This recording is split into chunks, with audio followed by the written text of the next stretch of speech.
Most helicopters today look almost normal. You see one hovering overhead, and your brain just accepts it. But there was a time when rotary-wing flight looked less like engineering, and more like somebody trying to summon a machine from another dimension.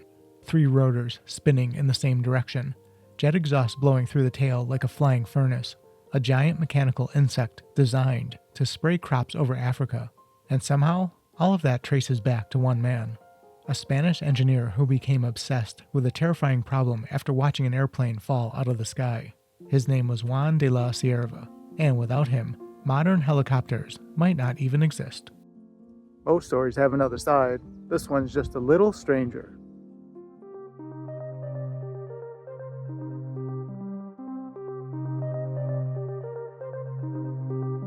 I'm Bill, and this is Buffalo Air Park. Let's dive in. Juan de la Cierva was born in Spain in 1895 into a wealthy aristocratic family. His father even served as Spain's war minister for a time, which probably explains why young Juan had access to workshops, tools, and just enough freedom to become dangerous. By the age of 8, he was already building gliders with his friends. As teenagers, they started buying wrecked aircraft from French aviators so they could salvage the parts and build their own flying machines. At one point, they reportedly used wood from a Spanish bar counter to carve a propeller. Imagine trying to explain that to the bartender.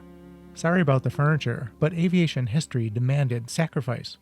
Now, unlike many early aviation dreamers, Cierva actually understood engineering behind flight. He studied civil engineering and immersed himself in advanced mathematics and aerodynamics. And in 1919, he designed a large tri-motor bomber for the Spanish military. During a test flight, the aircraft stalled, crashed, and was destroyed. That moment changed everything. Cierva became obsessed with one question. What if an aircraft could never stall? At the time, airplanes were still unpredictable machines, lose enough forward speed, and gravity took over fast. So Cierva created the Autogyro, a strange hybrid that used a freely spinning rotor for lift while a conventional propeller pulled the aircraft forward. But early designs had a dangerous problem. The rotor system kept destabilizing and flipping the aircraft during takeoff. And this is where Juan de la Cierva quietly changed aviation forever.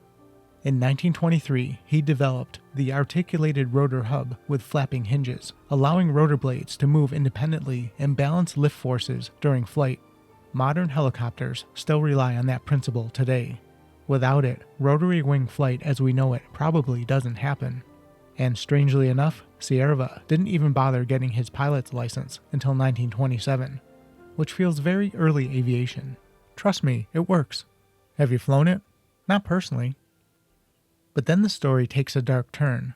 Juan de la Cierva spent his life trying to prevent stall-related crashes. Yet, in 1936, he boarded a conventional KLM airliner during heavy fog in London. Shortly after takeoff, the aircraft stalled and crashed into a house. Cierva was killed at just 41 years old. The man who tried to make flying safer died in the exact kind of accident he spent his life trying to solve. But his company kept going, and this is where the story starts getting wonderfully strange. The Cierva Autogyro company eventually moved deeper into helicopter development under designer Cyril Pullen, a former motorcycle racer who became the first British rider to exceed 100 miles per hour. Naturally, he started building helicopters. One of the company's early projects was the Weir W5 in 1938. Early hover tests were apparently terrifying. Pullen admitted the aircraft experienced rapid displacement in all axis, and that the controls were completely inadequate. Translation: this thing was trying to kill everybody involved. During one test, a rotor blade snapped off in midair and sailed over the heads of RAF recruits.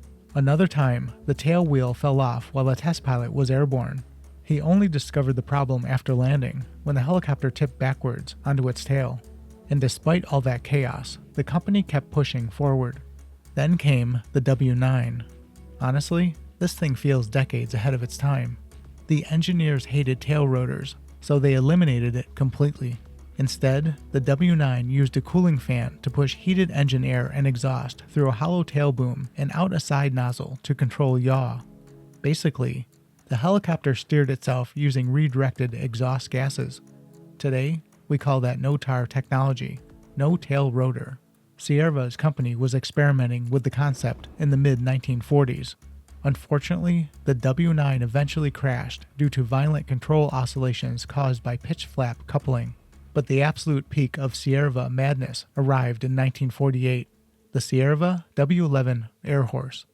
This thing looked less like an aircraft and more like a mechanical insect built for science fiction war. At the time, it was the largest helicopter in the world.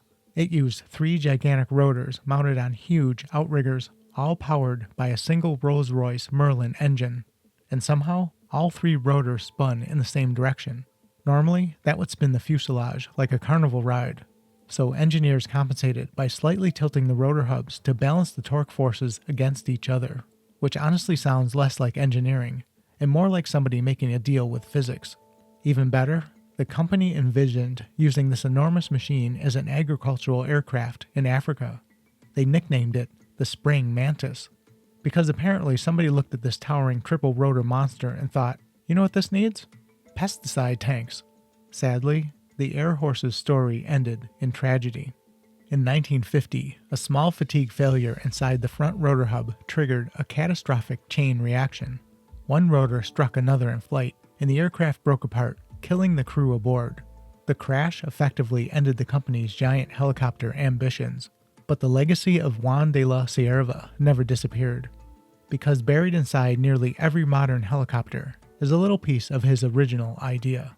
A young engineer who watched one airplane fall from the sky and spent the rest of his life trying to stop it from happening again.